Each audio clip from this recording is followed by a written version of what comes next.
ويحمل في الورى فخرا بهيا هنيئا சஹீஹாக்கப்பட்ட அந்த ஹதீஸில் வருது ரஜுலுன், ஒரு மனிதர் ரசூலுல்லாஹ்விடம் வர்றார். ஒரு பொடியன் என்னத்துக்கு வர்றாருண்டா, அவருடைய வீட்டுல ஒரு மதில் கட்ட போறார்.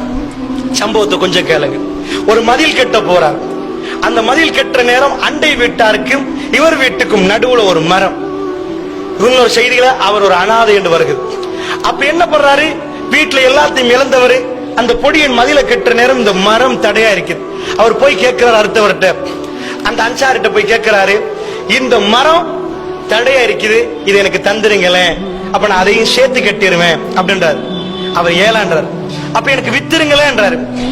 ஏழான்றாரு. நான் மதில கெட்டணும் என்றாரு. அப்பதான் எனக்கு இது பண்ணலாம், நீங்க இப்படியே பண்ணிட்டீங்கன்னா எப்படி நான் மதில் கெட்டுறதுன்னு கேட்கிறாரு.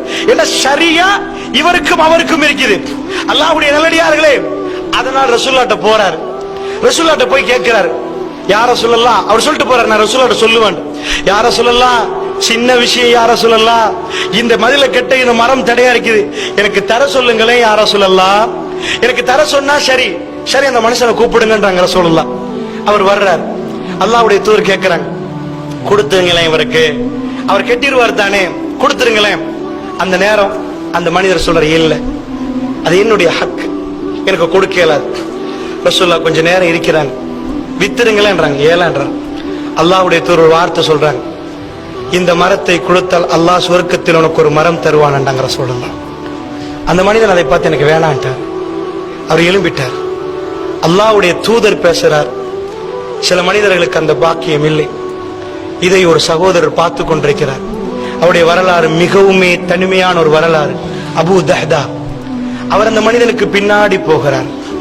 போய் கேட்கிறார் அந்த மனிதனை பார்த்து, உங்களுக்கு தெரியுமா, ஏன்னா இவர் தான் மதீனாவுல இந்த இவருடைய தோட்டம், ஒவ்வொரு ஆளுக்கும் புஸ்தான், நிறைய தோட்டங்கள் இருக்கு. சில பேருக்கு வறுமை, சில பேர் பணக்காரன். அவர் கேட்கிறார், என்னுடைய தோட்டம் தெரியுமான்னு கேட்கிறார்.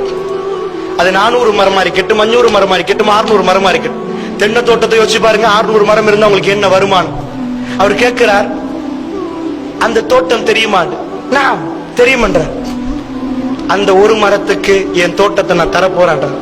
இவர் கேட்கிறார், என்ன ஜோக் பண்றியா, என்னோட என்ன இது பண்றியா? வல்லாஹி வல்லாஹி இல்ல, அந்த ஒரே ஒரு மரத்தை நீ எனக்கு தருவியா, என் தோட்டத்தை நான் தந்துருவேன்றார். அல்லாஹ்வுடைய நல்லடியார்கள், அந்த மனிதர் சொல்றார், ஓகே, அந்த ஒரு மரத்துக்கு தோட்டத்தையே நான் தருகிறேன் என்று சொன்னா நான் ஓகேன்றார். ரசூலுல்லாஹ்ட்ட போறார். யா ரசூலல்லாஹ், நீங்கள் அந்த மனிதனுக்கு சொன்னீர்களே ஒரு மரத்தை கொடுத்தால் சொர்க்கத்தில் ஒரு மரம் கிடைக்கும் என்று, அந்த வாக்குறுதி இன்னும் இருக்கிறதா யா ரசூலல்லாஹ்? அந்த வாக்குறுதி எனக்கு கிடைக்குமா யா ரசூலல்லாஹ் நான் எடுத்தால்? ரசூலுல்லாஹ் சொன்னாங்க, நஅம், ஆமா ஆமா யா ரசூலல்லாஹ், அந்த மரத்தை நான் வாங்கிவிட்டேன் யா ரசூலல்லாஹ், அந்த மரத்தை நான் வாங்கிவிட்டேன் யா ரசூலல்லாஹ், இந்த இளைஞனுக்கு நான் அந்த மரத்தை கொடுக்கிறேன் யா ரசூலல்லாஹ். அல்லாஹு அக்பர், அல்லாஹு அக்பர். 600 பேரீச்ச பழத்தோடு உள்ள ஒரு மரம் உள்ள ஒரு தோட்டம், அது 400, 500, 600, இவ்வளவு பெரிய தோட்டம். அல்லாஹ் எப்படி மோமின்களை தேர்ந்தெடுக்கிறான் பாருங்கள். மோமின்களுக்கு எப்படி வாய்ப்பை கொடுத்தான், ஒவ்வொரு அடியானுக்கும் ஒவ்வொரு நேரத்திலும் ஒவ்வொரு மாதிரி வாய்ப்பை கொடுத்தான் அல்லாஹ். அல்லாஹ் எனக்கும் உங்களுக்கும் தந்த வாய்ப்பு அல்லாஹ்வுடைய நல்லடியார்கள் இது. அல்லாஹ் மறுமையிலே நிச்சயமாக எங்களை வைத்து கொஞ்சம் குழாவ வேண்டுமாக இருந்தால், இறைவனுக்காக வேண்டி நாங்கள் கொடுத்திருந்தால் அல்லாஹ் நிச்சயமாக தருவான். அல்லாஹ்வுடைய நல்லடியார்களே, என்ன சொன்னார் அந்த பொடியனை பார்த்து, அதை எடுத்துக்கொள்ளப்பா, நான் வாங்கிவிட்டேன், அந்த மனிதனுக்கு என்னுடைய தோட்டத்தை கொடுத்து விட்டேன். ஹதீஸில் வருகிறது, பெருமானார் சொன்னார்கள், அபூ தஹ்தாவுக்கு, சஹீஹுல் முஸ்லிம்ல வருகிறது, அபூ தஹ்தாவுக்கு சொர்க்கத்தில் எத்தனை கனியோடு நிறைந்த மரம், எத்தனை மரம், எத்தனை கனியோடு நிறைந்த மரம். அபூ தஹ்தா எழும்பும் வரைக்கும் ரசூலுல்லாஹ் திரும்ப திரும்ப திரும்ப திரும்ப சொன்னார்கள், எத்தனை மரம், எத்தனை மரம். அபூ தஹ்தா, உன்னுடைய வியாபாரம் பயனளித்து விட்டது அபூ தஹ்தா, நீ வெற்றி பெற்று விட்டாய் அபூ தஹ்தா. அவர் எழும்பி விட்டார், ரசூலுல்லாஹ்வுடைய சபையில் எழும்பி விட்டார். அவர் வீட்டை நோக்கி போகிறார். அவர் தன்னுடைய மனைவியை கூப்பிடுகிறார், யா உம்மு தஹ்தா, உம்மு தஹ்தா, நான் ஒரு வியாபாரம் செய்து விட்டேன் உம்மு தஹ்தா, நான் இந்த தோட்டத்தை விட்டு விட்டேன் அல்லாஹ்வுக்கும் அல்லாஹ்வுடைய தூதருக்கும். அவருடைய மனைவி சுப்ஹானல்லாஹ், சுப்ஹானல்லாஹ், அல்லாஹ் கொடுத்த மனைவி கொஞ்சம் பாருங்கள். அவள் சொல்கிறார், வெற்றிகர வியாபாரம். மாஷா அல்லாஹ். இவர் என்ன சொல்லுகிறார்? உம்மு தஹதா, நாங்கள் வெளியே போய்விட வேண்டும், இந்த தோட்டம் அல்லாஹ்வுக்கும் அல்லாஹ்வுடைய தூதருக்கு கொடுத்து விட்டேன், நாங்கள் வெளியே போய்விட வேண்டும் உம்மு தஹதா. அவர்கள் சொல்றார்கள், மாஷா அல்லாஹ், வெற்றிகரமான ஒரு வியாபாரத்தை அபூ தஹதா நீங்கள் முடித்து விட்டு வந்திருக்கிறீர்கள், வெற்றிகரமான வியாபாரம். அவர்கள் அந்த தோட்டத்தில் எதுவுமே எடுக்கவில்லை. அல்லாஹ்வுடைய நல்லடியார்களே, அவர்கள் திரும்ப வந்து விட்டார்.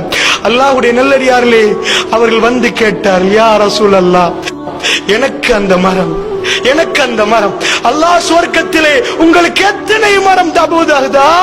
அவருடைய ஜனாசாவில் ரசூலுல்லாஹ் சொல்லி காட்டுறார். அல்லாஹ்வுடைய நல்லடியார்களை நன்றாக புரிந்து கொள்ளுங்கள், இதுதான் பாலைவனத்து வரலாறு.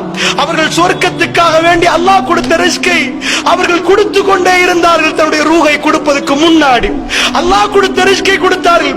பாலைவனத்தில் அல்லாஹ் ஒரு சோலைவனமாக அப்பொழுதே மாத்திருக்கலாம். அல்லாஹ் அதை விரும்பவில்லை.